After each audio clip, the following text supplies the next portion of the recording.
Timbog ang grupong nagbebenta umano ng registered SIM cards na may verified e-wallet account.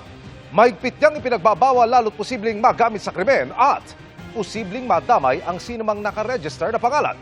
Narito ang eksklusibo pong pagtutok. Naiyak na lang ang grupo ng mga babaeng ito nang malamang undercover na pulis pala ang binentahan nila ng mga registered SIM card na may verified e-wallet account. Bumastos pa kami, basta matay. Wala kami kaalam sa ganyan. Isinagawa ang entrapment operation sa Novaliches, Quezon City. Ayon sa pulisya, malayang ibinebenta online ang mga rehistradong SIM card at dito sila na-monitor ng PNP ACG. Ang mga financial account ay ginagamit sa mga online scam, sa mga illegal gambling.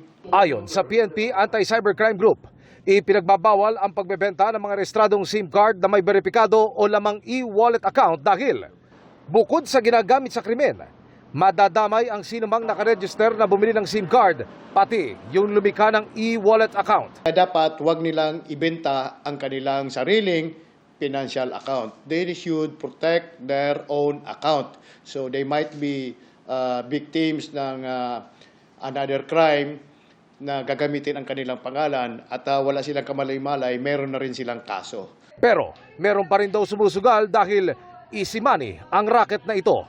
500 to 1,500 at depende rin sa financial account kung anong financial institution ang nagre-represent ito.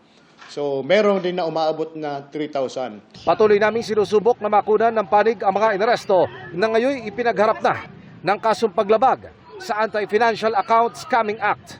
Para sa GMA Integrated News, Emil Sumangil, nakatutok 24 oras.